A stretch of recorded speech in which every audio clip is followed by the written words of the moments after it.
And I just sat back and I looked at my business and I was like, I hate this thing now. I went from loving it and I was on fire for the mission and the purpose of why we existed to absolutely loathing going to work every day. I couldn't even look at the logo anymore. It was a t-shirt printing business. I couldn't even wear a t-shirt with my own logo on it. I was like sick to my stomach to look at it. And I just said, my heart's broken. My heart's not in it. And I don't want to sit here through it. Hey guys, welcome to the next episode of the Next Step podcast with me, your host, Allison Lee Simmons. Today I am really excited because I have my first guy on the show, y'all. We are going to let these men come into our world just a little bit. I am inviting Brandon Gano to the podcast today. He is a visionary entrepreneur who turned frustration into a successful business, which he built, franchised, and then later sold for a significant profit. Now, with his business partner and friend, Sean Delaney, he is pioneering an unprecedented approach to educate and empower small business owners to achieve business growth like never before. Brandon, welcome to the show. Thank you so much. I'm so happy to be invited to the women's circle here and be your first male guest. I'm excited to be here though. Thank you. Maybe this will appeal to more men if we have a guy on the show, right? We'll expand the Maybe. audience. We'll see what happens. But I want to just dig right in to that story of frustration to profitable business, which you then sold. I have two questions. I'm going to ask them both now, and then you can take it how you want. Number one, how did you do it? Because that's where so many of us are stuck. We've grown the business messy, and now we can't sustain it, and we certainly can't scale it. We want to get to the other side of that very ugly hump. But number two, why the heck, after growing it to be profitable, would you sell it? Like, what's the mindset there? So, by all means, please. Those are two loaded questions. First of all, how much time do we have? Because the how part, we could go on for like 6 days. I feel like you don't want this episode to be 6 days long. We'll save that for an in-person event. Um, but let me start there. So getting into this business, I was kind of in the industry. I'll say what it is. It was a t-shirt business, custom apparel, screen printing, promotional products. I was in the industry in a separate business and I was like, this is kind of cool. Like it's creative. I did something similar to that in college. And I was like, you know what? We're not curing cancer. It's probably very low stress and it's fun. Let me see where this goes and what I'm able to do. So the first 2 years of the business were hell. And I'm sure the listener is going to relate to that because that may be where you are right now. And just understand that that's very normal, first and foremost. That's where we get ourselves as entrepreneurs because we love the product, we love the service and the fulfillment of the thing, but we don't know how to be a business owner. So I was there. I completely missed the first 6 months of my son's life, and that's when I kind of took a step back. I had this aha slap in the face moment, and I was like, this needs to change. I need to be there for my wife, my son, my family. We want to have more kids. I can't not know my kids. I was young at this point and I was motivated and ambitious and I put the wrong things first and I let it slide. Some of you may be in that position. Some of you may not even know what a child is. Um, that's the side I recommend being on. Just kidding. Um, I love my kids, but no. So I was in this position and I said, I have to fix this. I don't know what to do. I need to hire help. I need to delegate. And I didn't even know how to do that. There's so many things that we are not taught in business, whether you're in business school or the world of the internet, that you are not taught how to do properly. So you have to like duct tape it together and you Yeah. have to just hope that it works, like spaghetti on the wall, right? Yep. So I went through my best effort at attempting to hire, bring on a team, and delegate, and it was a disaster. And I'm sorry to say that to you, um, but that's usually how it ends up. We consult with clients now to help them do this the right way, and we know there is a right way, but at that time I didn't have those tools. So fast forward a couple of months, I have no employees again because it didn't work. And I said, no, there needs to be a way to do this effectively so I don't have to keep doing the same thing over and over. So what it really came down to was a couple of crucial decisions for me. And it was one, it was having the right processes in place, but Yeah. also a documented system to make sure that I'm not the center of the business. If Mhm. I want to be the business owner, I need to be as removed as possible from the production and fulfillment of the service, and I also needed to have what I didn't really realize at the time, but I ended up doing was I had a very strong core of the business is what we call it now at What If, at my company today. And that is the navigation of the business. It's your mission, vision, and core values. So I used that. I had a very strong mission. We knew why we existed, who we served, and what was important for us to tackle in the marketplace. We knew where we were going in a 5-year plan, and we knew our core values. So I knew when people were applying for jobs, if they were going to fit in the culture or not. And we solved all of those headaches ahead of time instead of just hiring anybody and hoping it works. So I would say those are the two really, really big things that ended up being the foundation for exponential growth over a 3-year period, which then led me to the sale, as you mentioned. I don't know if you let me pause there and let you. I know you had a second question, but I'll pause there. Well, I just first of all, like you're speaking my language because I totally agree with you. Like the idea is so many people are trying to put the puzzle together, but they're not looking at the picture on top, the front of the box.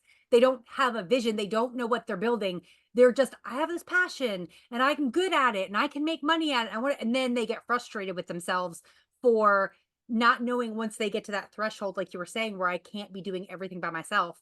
And you want to bring people in, but they can't communicate what it is that they do because they don't know how to tell people this is where we're headed. So like, you're totally speaking my language. Oh, I absolutely love it. So no, keep going. I just wanted to confirm. Thank you. Like, I feel so much better about everything that I believe. So keep going. That's awesome. So let me clarify because I maybe have a memory of a goldfish. It was, why did I sell a profitable business? I'm just curious. That's like totally a curious moment for me because I'm certainly not even close to that. But like, I guess when someone puts like blood, sweat, tears into building something, and then they're like, "Yeah, I'll sell it." Like, that's just for me. That's how do you do that? Or why Yeah, would you do that? Maybe better. Why would you do that? Not how. yeah, Why? so that's a good question. Let me ask you a question, and then I'll go into that story. Have you ever had your heart broken? Oh yeah. Oh yeah. Yeah. It sucks when it's by a person. It really sucks when it's by a thing that can't talk back. Because you're like, what just happened? I had my heart broken by a business. Mhm. So the shortest version possible of this story is you mentioned in the bio, I did franchise that business, which I did. I invested everything I had made up to that point, which was nearly $250,000. And I invested with this company. It was a franchise development company. They promised the moon and delivered dirt. Mm, Um, and what really ended up happening was we had at the time I canceled that contract, we had 8 contracts out to be signed to be our initial group of franchisees. So we had, I mean, I had the potential to collect that money and have a franchise. yeah. But I was on these sales calls with them and the potential franchisees, and they were selling them on things that just were not possible in any business, let alone my business. And they represented other franchise brands. So I know this was not unique to me. This is just how they sold. Mhm. And they promised things like you'd make $1 million in your first year. You just hire any employees off the street and it runs itself. And it's a Yeah. fully self-sustaining business. And I started to sit there and be like, I want some of this business. That sounds amazing. Does I'm that gonna bring into business my own exist? franchise. Yeah. Can I buy into that? And I was like, oh, wait, we're talking about my business. Yeah. Um, so it was just, and that's why we start with core values. Yeah. We did not have a core value alignment. I didn't recognize that from the beginning because we didn't have the opportunity to. So I made a giant mistake. I Mhm. lost $250,000. I learned a really valuable lesson for sure. But I said, no, we're canceling these 8 contracts. I'm canceling my contract with you. I know I'm not going to get my money back. I did not want to enter that legal battle. And I just sat back and I looked at my business and I was like, I hate this thing now. I Yeah. went from loving it and I was on fire for the mission and the purpose of why we existed to absolutely loathing going to work every day. I couldn't even look at the logo anymore. I always, it was a t-shirt printing business. I couldn't even wear a t-shirt with my own logo on it. I was like sick to my stomach to look at it. And I I had to get out because my mission with starting that business and starting the franchise was to give other people the gift of business ownership, not business operatorship. I didn't want other people to be slaves and miss time with their kids, as I Mhm. mentioned in my origin story, if you will. I wanted to give people that gift, and I knew it wasn't going to be possible without another significant investment and many, many years of trial and error. And Yeah. I just said, my heart's broken, my heart's not in it, and I don't want to sit here through it. So Oh my that's when I God. went through the process of selling the business. I did find someone who was able to buy it. Story for another day. I just got sued by that person because they did not follow the playbook we put in place Oh and basically gosh. ran it into the ground. So maybe part two, but We'll come back to that one. Maybe yeah, season right. three opener. We'll come back to that one. Yeah. So I'll tell you as a personal experience, my husband bought into a franchise just not quite a decade ago. And it about 3 years and we were sunk. We had to buy his way out of that franchise and he went independent and he actually just got out of that business about a year ago now. But yeah, when you buy into a franchise and they sell you the moon and they deliver very little. Not every franchise, but obviously the one. Most of them. Yes, it's buyers beware. Okay, Yeah. so now I get it. That makes total sense. So let's talk about the core values thing. Obviously, one of your principles. I know with What If, I want to talk a little bit about this company that you've now started with Sean, and I know that you talked about these 10 core business disciplines or principles. What are those and how did you come up with these 10? Why not 5? Why not 7 is the magic number, right? Like why 10 and what are they? Yeah, so we get that question a lot. I'll say this: it's 10 fundamental disciplines, and it spells out an acronym. The word is harmonious, and the goal is to run a harmonious business. So, did we want to choose 10? No, we wanted 3, we wanted 5, we wanted 7, we wanted the sexy numbers. But ultimately, what we came down to, and I can't take really any credit for this, it's all my business partner Sean. So he has worked with and consulted with over a dozen Fortune 100 companies, the biggest companies in the world, Nike, Uber, Johnson and Johnson, just to name a few. You know these companies. He's done amazing things there, saved them millions, made them millions and billions. And what he recognized was that all business is the same. Whatever industry you're in does not matter. It is an exchange of value from one human being to another. These 10 fundamental disciplines are present. You can't have 9, you can't have, well, you can have 27, but that would not be efficient. So we made it as simple as we possibly could and no simpler. I know people love 3 and 5 and 7. I get that. I'm very, very sorry that it's 10. And I'm not even qualified to use a 10-letter word. So I'm sorry for saying one in harmonious. But what we realize is they're all there and they all need to be there. But not only that, the big businesses separate them up into departments and silos and teams, and that's where business breaks. The magic is in how they're connected and how you leverage those links to do less and get more. So everything we teach our clients, when you think most consulting companies and the biggest two examples in the world would be the E-Myth by Michael Gerber and EOS, the traction book. Mhm. Those two examples teach you to do more. I have not met a single entrepreneur that wants to work more in their business and have more headaches and more stress and more data to manage that they don't know what to do with. Mhm. So we leverage the 80-20 rule and we tell our clients to do as little as possible. We spend more time telling you what not to do than Mhm. what to do and to get the biggest result. And really what we find from that is everyone comes to us saying they want to spend less time in their business, they want to be an owner, that's fine, but they also want to make more money and they can't make the distinction in their head like how do I get more and work less? Yes, yes. Once we break that mindset down, we say we're only focusing on one thing. 90 days, one thing, and that is eliminate 80% of your calendar. And they're like, you're crazy. You're insane. We do that and we grow the revenue at the same time. They're like, maybe you're not as insane as I thought you Got were. something here. Yeah. Yeah. Talk to me. Yeah. Yeah, so but to answer your question too, is what are they? Um, I'm gonna mess them up completely off the top of my head, but we renamed the traditional disciplines of like strategic planning and change management and processes and automation, all these things. And we just gave them fun names because that we like to have fun here. Business should be fun. Yeah. And we gave them names that made sense. So instead of strategic planning, I already told you navigation is your mission, vision, core values. It's where you're going.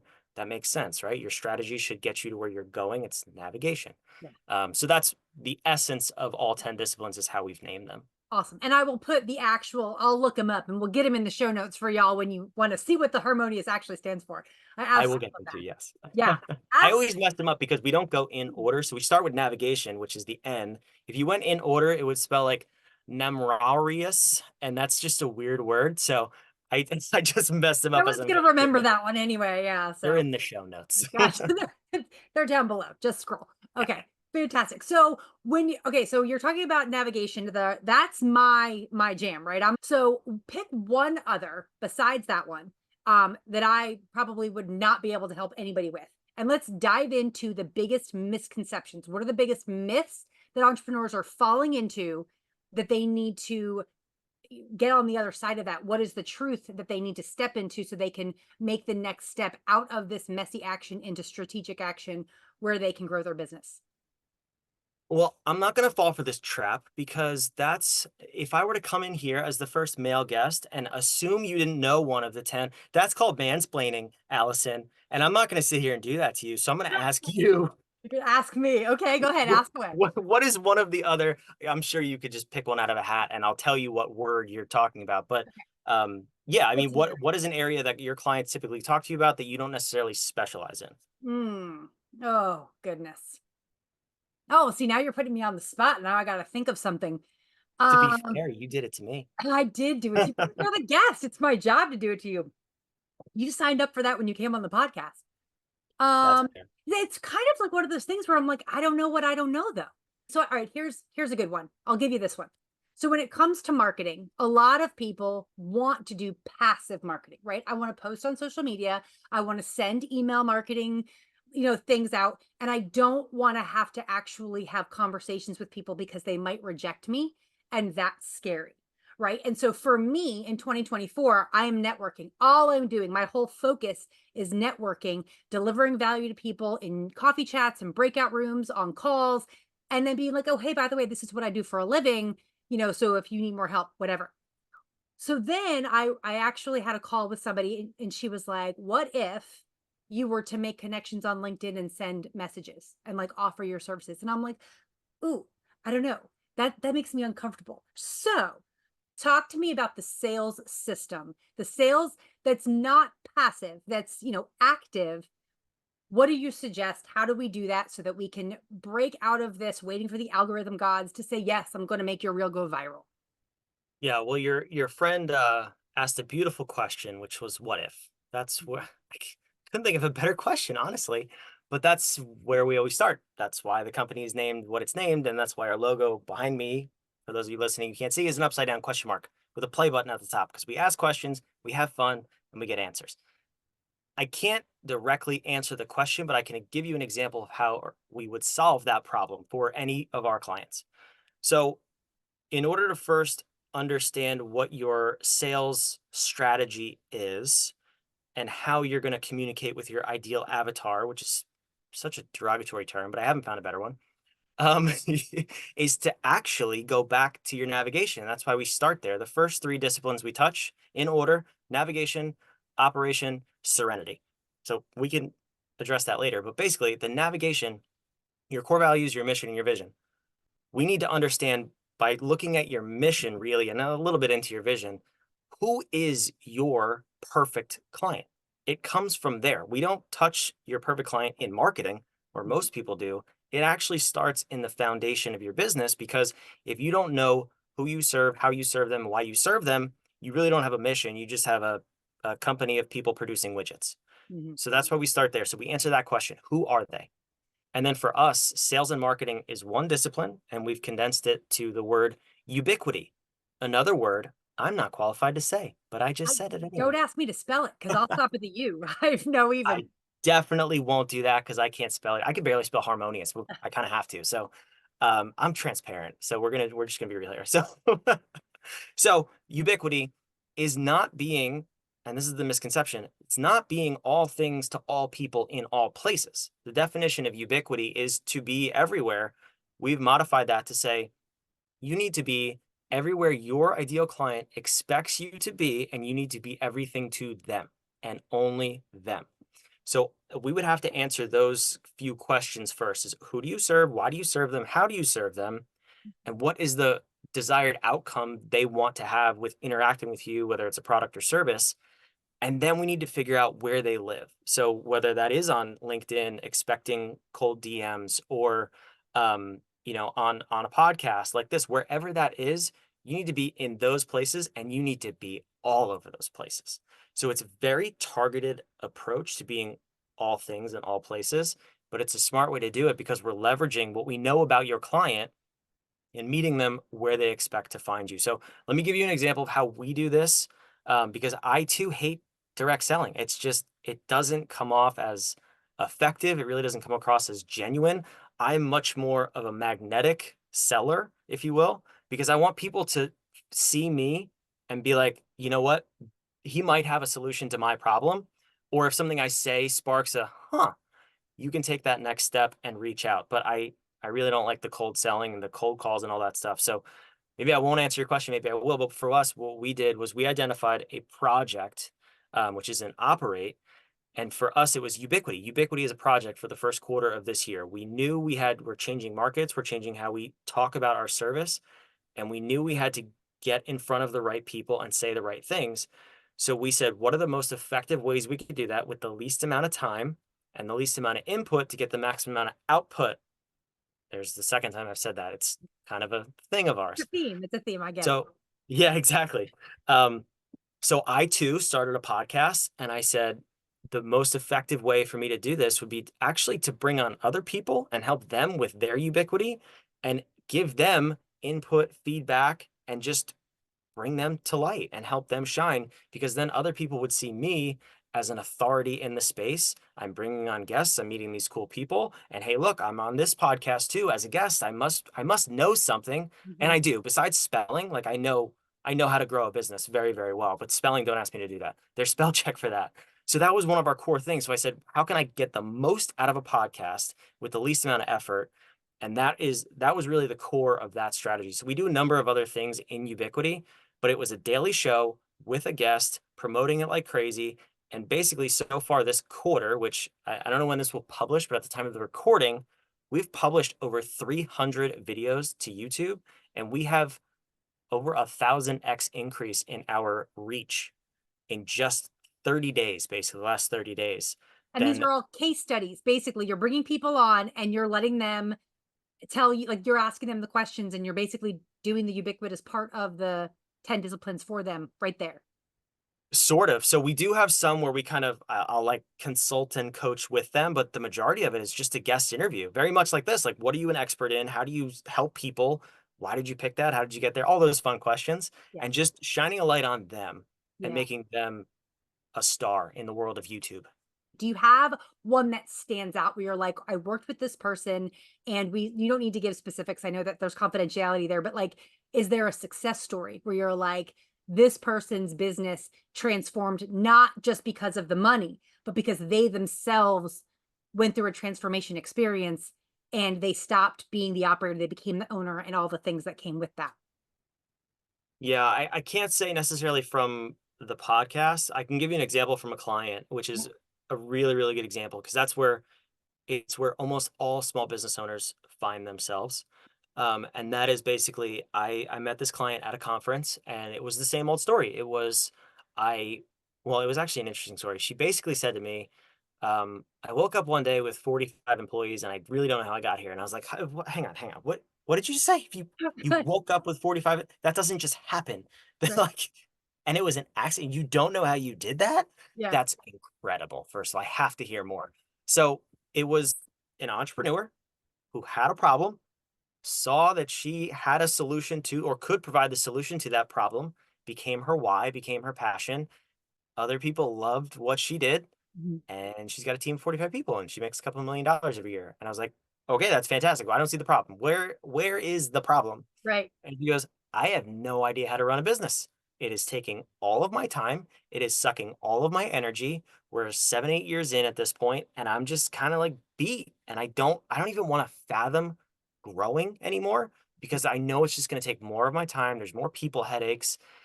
And I said, okay, that is the problem. It's not a problem. It is the problem for small owners. Everybody I talk to, that's an overgeneralization. Almost everybody I talk to who's in this phase has the money. They're making good money, but they realize they're trading their money for, or they're trading their time for money.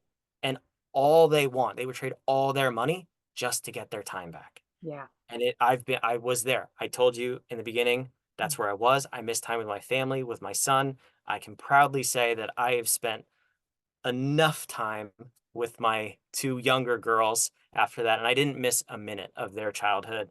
And now I get to work from home, and they're right outside the door, which is absolutely fantastic. I was able to get past it, Mhm. and there is a path to get there. But for her and for many other entrepreneurs, you can't see the light at the end of the tunnel because you think growth equals more work. But when Yes. I flip that script and I say growth mandates less work, we basically flip the equation around and both take care of themselves. You work less, you make more, you grow the company. The company is now a sellable asset because you're out of it as Mhm. the owner, and you can get to that other side. And we get what all small business owners and entrepreneurs want, and that is true freedom. I think where we kind of miss that is we start our business for freedom from a boss, from the hierarchy, from the corporate structure, and we become a slave to ourselves. The word freedom just means you get to do what you want, when you want, how you want, Mhm. and not feel tied to a cell phone to answer a call from an employee. And that is what we give to our clients. Oh my gosh, I love it. And can I just say this, there's so much validation in the fact that you're saying that this woman was already had 45 employees, she was making millions of dollars, and yet she was feeling like if she was the machine. It wasn't that she was even running the machine. She didn't even write the manual for the machine. She was the machine and she couldn't get away from it.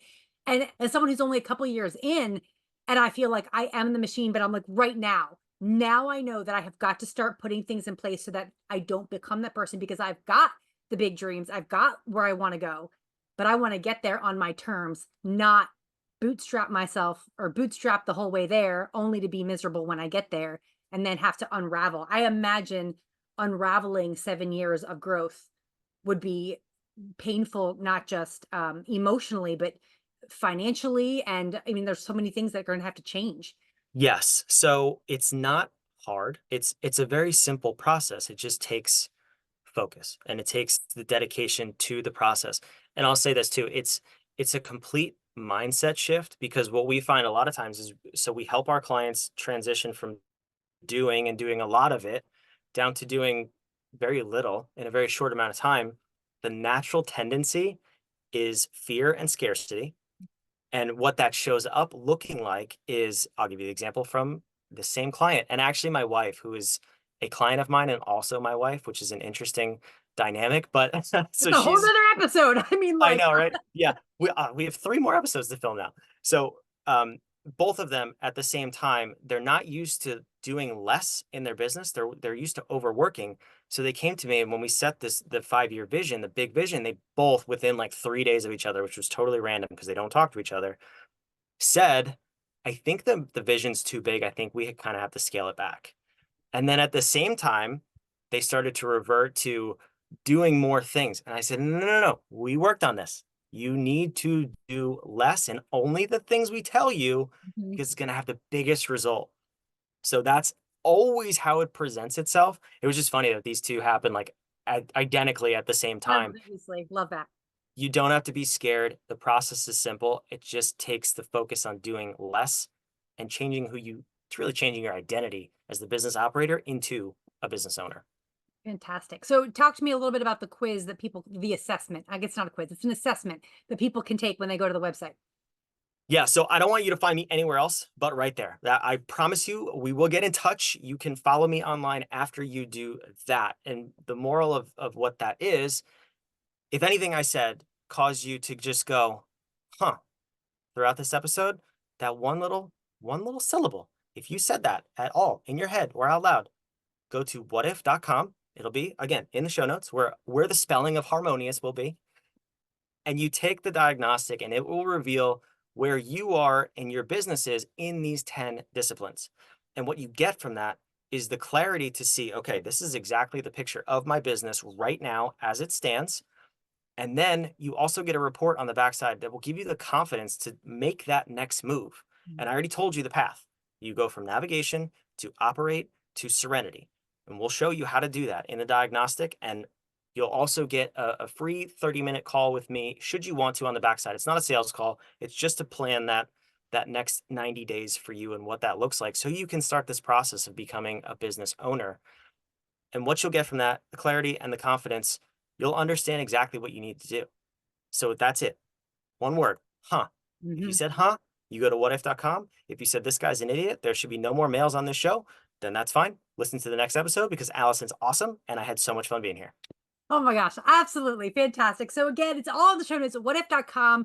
I've already started the assessment. I didn't finish it yet, but I already started the assessment myself. So, that'll be coming through eventually.